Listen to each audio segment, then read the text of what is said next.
میں دیکھتا ہوں ہمارے وطن میں اضطراب ہے، بے چینی ہے، اس طرح کا ماحول بنایا گیا ہے کہ لوگ ایک دوسرے کے حق میں سخت ہو گئے ہیں، مزاجوں میں تلخیاں ہیں، لڑتے جھگڑتے ناراض ہوتے لوگ، بگڑتے کوستے ڈانٹتے شکوے کرتے لوگ۔ شکوہ جو ہوتا ہے نا، یہ بندے کو بے چین کر دیتا ہے، شکر بندے کو سکون میں مبتلا کرتا ہے۔ شکوے آزمائشیں اپنے دلوں میں وسعت لائیں، ایک دوسرے کو اصلاح کی طرف لائیں، ایک دوسرے کو پیغام دیں، ایک دوسرے کی تربیت کریں، تھوڑا سا حوصلہ، تھوڑا سا صبر، تھوڑی سی گنجائش اپنی طبیعتوں میں پیدا کریں۔ اپنے بچوں پر سب سے زیادہ نگرانی یہ کریں کہ ان کا اخلاقی معیار کیا ہے۔ اگر میں اور آپ خدا نہ خواستہ بچوں کو صرف یہ تربیت دیں گے نا کہ وہ پیسہ پیسہ پیسہ پیسہ، شادیاں بھی پیسے دیکھ کے کریں گے، تو یاد رکھنا پھر ایک دن وہ یہ بھی کہیں گے کہ ابا کاش تو کو ڈھابے کا کام کرتا تو آج ہمارے پاس بھی پیسے ہوتے۔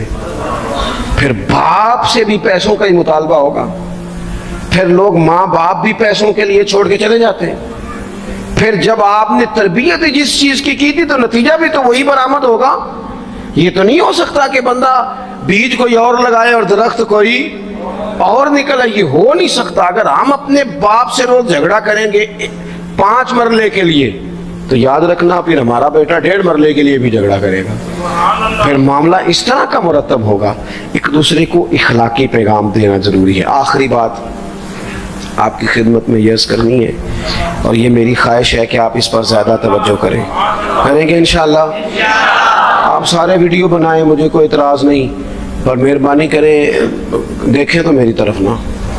جب آپ لائیو چلاتے ہیں تو پھر اسی کو دیکھتے ہیں، وہ پھر کہتا ہے کہ یہ کومنٹس آ گیا تو دوسرا آ گیا۔ اللہ کرے میری بات آپ کے دل میں اتر جائے۔ آپ تھوڑی سی توجہ کریں، میں کیا عرض کرنا چاہتا ہوں، غور کریں میرے بھائی۔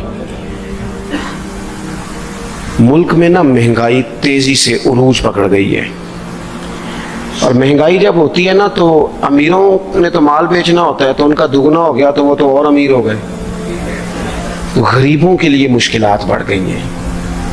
جو طبقات بیچارے تنخواہ دار تھے، کمزور تھے، میری طرف دیکھیں جناب، وہ اور کمزور ہو گئے۔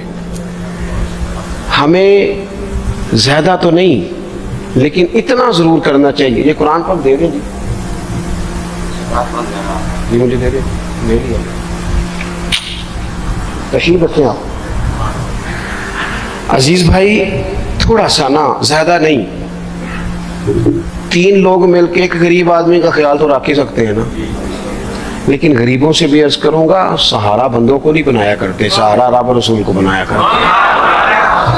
کسی سے تھوڑی سی مدد لینا تو ٹھیک ہے، چلو آگے جانے کے لیے تھوڑا سا سہارا لے لیں کہ اب مشکل ہے تو یہ کراس نہیں ہو رہا رستہ، تھوڑا سا سہارا تو لے لیں۔ لیکن جو لوگ مستقل سہاروں پہ آ جاتے ہیں ان کا تو پھر اپنی طاقت ہی ساری ختم ہو جاتی ہے۔ گردن کو جھکا دیتا ہے خیرات کا پتھر، جہاں میں مانگنے والوں کے سر کبھی اونچے نہیں ہوتے۔ تھوڑی سی ہم نے ایک دوسرے کی مدد کرنی ہے۔ جو لوگ زیادہ مالدار ہیں ان سے میری گزارش ہے کہ تھوڑے سے خرچے کم کر لیں، اپنے ہاتھوں سے تقسیم کریں۔ یہ چھوڑ دیں کہ وہ میرے چچا کے جو بیٹے ہیں وہ میرے ساتھ اچھا سلوک نہیں کرتے، وہ فلانے ہیں، وہ ان کا سلوک اگر وہ کریں گے تو اللہ سے اجر لیں گے۔ آپ اگر ان کو محسوس کرتے ہیں نا وہ غریب ہیں، ماموں کے بیٹے، چچا کے بیٹے، گلی والے، محلے والے، تو تھوڑا تھوڑا کر کے اپنے بھائیوں کی مدد کرنی شروع کریں۔ دیکھو عید پہ کپڑے تھوڑے لے لو نا،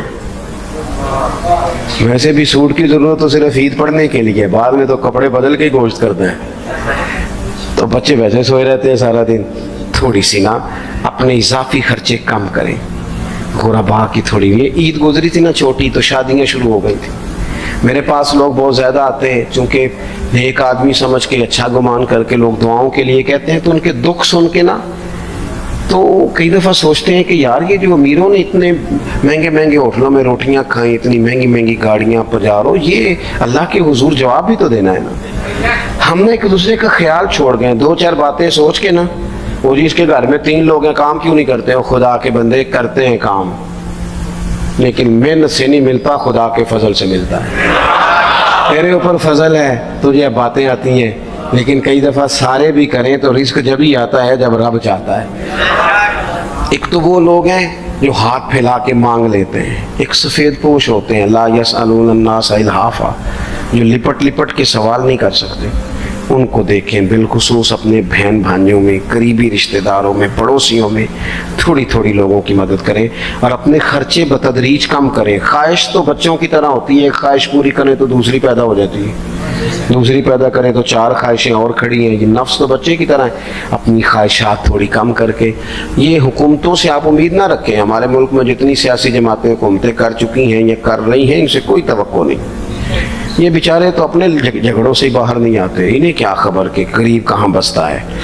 جب تک بندہ وہاں سے ہو کے نہیں نہ گزرتا جو اصل جگہ ہے، تمہیں یہ جو تم اے سی والے کمروں میں بیٹھ کے اور جناب نیسلے کی بوتلیں رکھ کے پریس کانفرنس کرتے ہو، تمہیں کیا پتا ہو، تمہیں کیا خبر ہو کہ بچوں کی فیس دینی ہو تو بوڑھے ماں باپ پہ کیا گزرتی ہے؟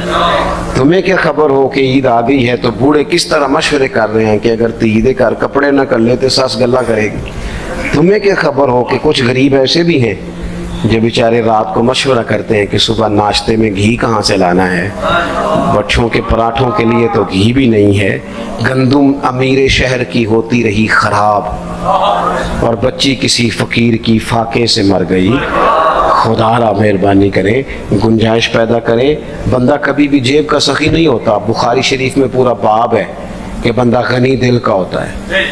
اپنے دل کا غنا اپنے اندر لائیں، جب آپ کا دل سخی ہو جائے گا ساری چیزیں ٹھیک ہو جائیں گی۔ اللہ تعالیٰ مجھے اور آپ کو توفیق عمل عطا فرمائے۔ پروگرام آگے چلے گا جی۔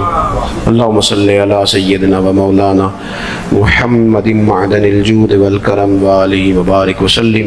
اللہ ہماری حاضری کو قبولیت کا درجہ عطا فرما، ہمارے گناہوں کو معاف فرما، ہماری غلطیوں سے درگزر فرما، علم نافع عمل صالح کی توفیق عطا فرما۔ اللہ بیماروں کو شفا دے دے، مقروضوں کو قرضوں سے رہا کر دے، تنگ دستوں کو وسعت رزق دے دے، بے اولادوں کو صاحب اولاد کر دے، اولاد والوں کی اولاد کو فرما بردار بنا دے۔ اس مسجد کو، حاضرین کو، مہمانوں کو، بندوبست کرنے والوں کو، سب کو بہترین صلہ عطا فرما۔ اللہ تعالی ہمارا خاتمہ ایمان پہ فرما، دنیا اور آخرت میں ہماری پردہ پوشی فرما، امت کی خیر فرما، پاکستان میں نظام مصطفیٰ صلی اللہ علیہ وسلم کا سویرا طلوع فرما۔ اللہم رب اغفر وارحم وانت خیر الراحمین، وصلی اللہ تعالی علی حبیبہ محمد۔ آپ حضرات نا مسجد کا تقدس خیال رکھیں گے، مجھے جانے دیں گے، مجھے ہاتھ لگا کے آپ کو کچھ بھی نہیں ملے۔